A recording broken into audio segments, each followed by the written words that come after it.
Avant de plonger dans cette histoire incroyable, pensez à vous abonner à la chaîne et à activer la cloche. Ici, chaque récit a quelque chose à dire, et vous ne voudrez pas en manquer un seul. La pluie tombait par intermittence sur la petite ville de Cedar Creek, une pluie fine qui transformait les trottoirs en miroirs sombres et luisants. Dans sa maison en bois, au bout d'une rue déserte, William Harris s'affairait doucement dans son salon, ajustant les bibelots sur l'étagère. Il était connu de tous comme un vieil homme tranquille, un voisin courtois qui aimait parler de jardinage et de son chien Max, un labrador noir fidèle. Ses cheveux gris, son dos légèrement voûté et ses mains ridées donnaient l'impression d'un homme vulnérable, mais derrière ce masque de vieillesse se cachait une histoire que peu auraient cru possible. Pendant plus de 20 ans, William avait servi comme commandant des forces spéciales. Ses missions, classées « top secret », l'avaient mené à travers les zones de guerre les plus dangereuses du monde, opérations en Europe de l'Est, missions clandestines au Moyen-Orient, sauvetage impossible qui avait sauvé des dizaines de vies. Il avait vu la mort de près, affronté l'ennemi le plus cruel, et survécu à des situations où presque personne n'aurait tenu. Tout cela, il l'avait laissé derrière lui, dans le silence, avec pour seule compagnie Max et ses souvenirs. Ce soir-là, William ne dormait pas encore. Il avait l'habitude de se lever tard, de vérifier les serrures et de passer en revue chaque coin de sa maison. Il connaissait les signes d'un danger imminent. Et, quelque part dans l'ombre de la nuit, 4 silhouettes approchaient silencieusement de sa maison. Des jeunes hommes du coin, inconscients, pensaient que la maison isolée était une proie facile. Juste un vieil homme. Avait-il murmuré en se faufilant à travers le jardin détrempé, ignorant totalement qu'il venait de marcher sur un territoire miné. William les observait depuis l'ombre du couloir. Ses yeux, encore perçants malgré l'âge, captèrent chaque mouvement. Ses doigts, autrefois habitués à manier des armes et des explosifs, se crispèrent légèrement. Un sourire froid se dessina sur ses lèvres. Ce n'était pas juste un cambriolage de plus, c'était une erreur. Une erreur qui allait réveiller un passé que le monde pensait disparu. Dans le silence de la nuit, seul le bruit de la pluie venait troubler la scène.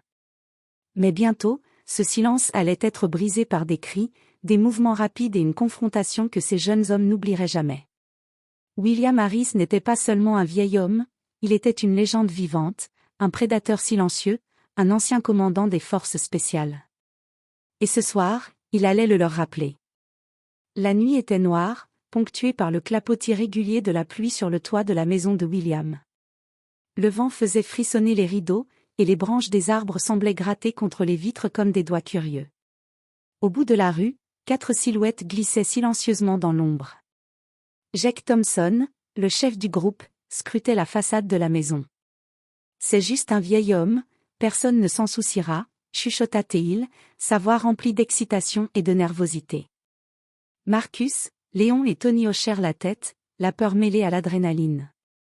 Ils avaient planifié ce cambriolage depuis des semaines et pensaient avoir trouvé la cible parfaite, isolée, tranquille, vulnérable. Jake brisa la fenêtre arrière avec un coup sec d'un pied, et l'un après l'autre, ils s'introduisirent dans la maison. Le parquet grinça légèrement sous leurs pas, mais ils étaient trop confiants pour s'en inquiéter. À l'intérieur, l'air était chaud et sentait le bois ancien et la cire des meubles. Des médailles et des photos anciennes étaient exposées sur une étagère poussiéreuse, témoignant d'un passé que personne n'aurait deviné. William, dans l'ombre du couloir, observait. Il avait entendu le bruit de la fenêtre se briser et avait immédiatement compris ce qui se passait. Son corps, bien que vieilli, était entraîné pour réagir plus vite que n'importe quel jeune homme. Il laissa les cambrioleurs avancer, un sourire glacé sur le visage, comme un chasseur qui suit sa proie avant d'attaquer. Léon s'agenouilla devant un coffre-fort, essayant de trouver la combinaison. Marcus ramassait les médailles militaires avec curiosité et respect mêlés à l'avidité. Tony, trop excité, laissa tomber une pile de livres avec fracas. Le son fit sursauter tout le monde, sauf William. Ses yeux perçants brillaient dans l'ombre. Soudain, un mouvement rapide. William surgit de derrière un meuble avec une précision fulgurante. Marcus et Tony furent neutralisés avant même de comprendre ce qui se passait. Jake et Léon reculaient, horrifiés. « Qui êtes-vous » balbutia Jake, la voix tremblante. William planta son regard dans celui de Jake. Je suis ce que vous ne devriez jamais réveiller. Dit-il d'une voix calme mais glaciale. Les cambrioleurs comprirent alors l'ampleur de leur erreur. Ils pensaient cambrioler un vieil homme, mais ce vieil homme avait été un prédateur entraîné, un commandant des forces spéciales capable de neutraliser 4 intrus sans effort apparent. Le silence retomba quelques secondes, seulement troublé par la pluie qui tombait dehors. Mais à l'intérieur, la peur venait de prendre racine.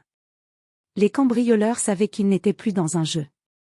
Ils venaient d'entrer dans un terrain où l'expérience, la discipline et la violence cachée d'un homme âgé allaient dicter les règles. William fit un pas en avant, l'emmère imposant, et un frisson glacé parcourut l'échine de Jake. Ce que vous cherchez, vous ne le trouverez jamais ici. Mais ce que vous avez réveillé, vous allez le sentir. L'ombre de William se mouvait silencieusement dans le salon, tandis que Jake et Léon reculaient, cherchant instinctivement une issue. Marcus et Tony, immobilisés au sol, haletaient et tentaient de se relever, mais William les avait neutralisés avec une rapidité que seules des années d'entraînement pouvaient expliquer. Vous êtes malade, hurla Jake, la panique dans la voix. Qu'est-ce qui vous a fait ça? William resta silencieux quelques secondes, ses yeux scrutant les 4 jeunes hommes comme un aigle ses proies. Puis, lentement, il s'accroupit et ramassa une vieille médaille militaire du sol, la faisant tourner entre ses doigts. « Je suis ce que vous ne pensez pas », dit-il simplement, la voix calme mais glaciale. « Et vous venez d'entrer dans mon monde. » Léon tenta de fuir, se dirigeant vers la porte d'entrée, mais William bondit avec une précision surprenante, lui bloquant le passage. Un geste vif, et Léon se retrouve dos au mur, incapable de bouger. Jake, terrifié, réalisa qu'il ne connaissait pas la vraie portée de ce qu'ils avaient réveillé. Dans un coin, Marcus essayait de se redresser, ses mains tremblantes. William s'avança vers lui, le visage impassible mais la tension palpable. « Vous croyez que ce n'est qu'un cambriolage » demanda-t-il, presque comme s'il parlait à des enfants. « Vous ne savez rien de moi. » Puis, lentement, il sortit un album photo du passé, images jaunies d'armes, de médailles, de missions dans des terrains hostiles, d'hommes qu'il avait sauvés et d'opérations classées top secret. Chaque photo racontait une histoire de courage et de discipline, mais aussi de mort et de violence. Les cambrioleurs, figés, commencèrent à comprendre qu'ils n'avaient pas seulement sous-estimé leur cible, ils l'avaient provoquée. Jake recula jusqu'au canapé, tremblant. « Nous pensions cambrioler un vieil homme. » murmura-t-il, presque inaudible. William planta son regard dans le sien. « Ce n'est jamais juste un vieil homme. Et ce que vous avez réveillé. » Il fit un pas de plus, la menace invisible mais tangible. « Cela ne pardonne pas. » La maison entière semblait retenir son souffle. Même Max, le labrador, restait silencieux à côté de son maître, comme conscient que l'orage ne venait pas de la pluie, mais des intrus qui avaient franchi la mauvaise porte. William les obligea à rester au centre du salon, chaque mouvement calculé, chaque pas mesuré. Il savait que ces jeunes hommes ne comprendraient jamais la discipline et l'entraînement d'un vrai soldat avant d'en avoir payé le prix. Et ce soir, ils allaient le découvrir, à leur manière. Le silence pesant dans le salon était presque tangible. Les 4 cambrioleurs, figés au centre de la pièce, sentaient la peur les paralyser. Le vent et la pluie qui frappaient les vitres semblaient lointains, insignifiants face à l'ombre imposante de William Harris. William fit un pas en avant, lent mais calculé, et posa l'album photo sur la table basse. « Regardez bien », dit-il calmement, comme un professeur face à des élèves insolents. « Tout ce que vous croyez savoir, tout ce que vous pensez que je suis, est faux. » Jake tremblait, incapable de détourner les yeux. William commença à raconter, sans colère mais avec un poids dramatique dans chaque mot. « J'ai dirigé des missions classées top secret dans des zones où personne n'osait mettre les pieds. Syrie, Europe de l'Est, Moyen-Orient. J'ai sauvé des otages, neutralisé des menaces impossibles, et survécu à ce que peu auraient survécu. » À chaque phrase, Marcus, Léon et Tony se recroquevillaient un peu plus. Chaque médaille, chaque photo sur la table, chaque cicatrice visible sur les mains de William confirmait l'histoire. Il venait de s'attaquer à un homme dont le passé était rempli de guerre, de discipline, et de maîtrise absolue de la violence. Léon, la voix tremblante, murmura « Nous pensions cambrioler un vieil homme. » William planta son regard dans le sien, implacable, ce n'est jamais juste un vieil homme. Vous venez de réveiller un passé que vous n'auriez jamais dû provoquer. Il fit un pas de plus et montra les dossiers sur la table, opération secrète, carte de zone de combat, rapport classé, top secret. Chaque décision que j'ai prise a eu un prix. Chaque vie que j'ai sauvée, chaque mission réussie, était parce que je ne faisais confiance qu'à moi-même. Et vous, vous venez de défier ce que je suis. Jake et Léon échangèrent un regard paniqué. La réalité de leur situation les frappait enfin, ils n'étaient pas simplement en danger. Ils avaient affronté un prédateur entraîné à neutraliser n'importe quel ennemi. Et ce prédateur avait plus de force, de patience et de ruse qu'ils n'avaient jamais imaginé. William s'arrêta, laissant le silence retomber. Puis, d'une voix glaciale mais mesurée, il conclut, « Je pourrais vous livrer à la police, ou je pourrais vous faire comprendre que chaque erreur a un prix.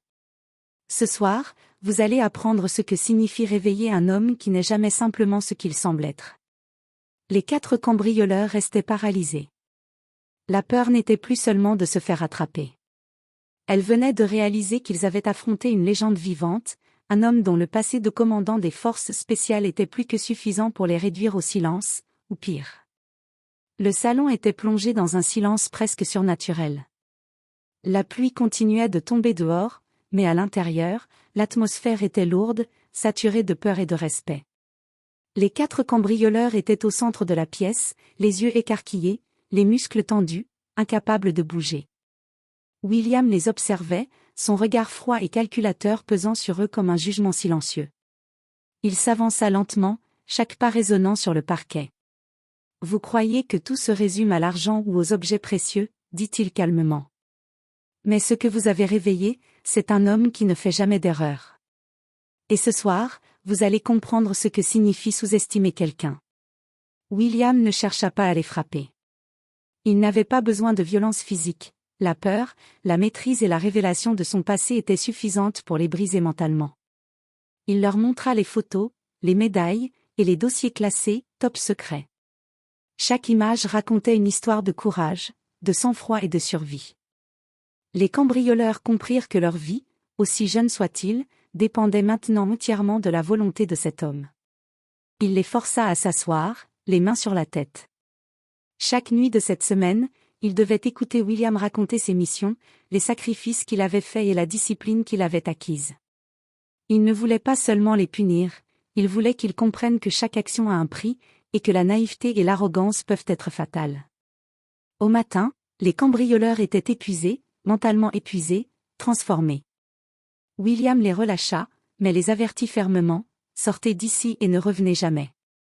La prochaine fois, vous ne serez pas seulement face à un vieil homme. » Compris?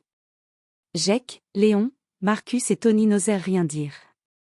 Ils prirent la pluie et la nuit comme complices et s'enfuirent, emportant avec eux la peur d'avoir affronté un homme hors norme.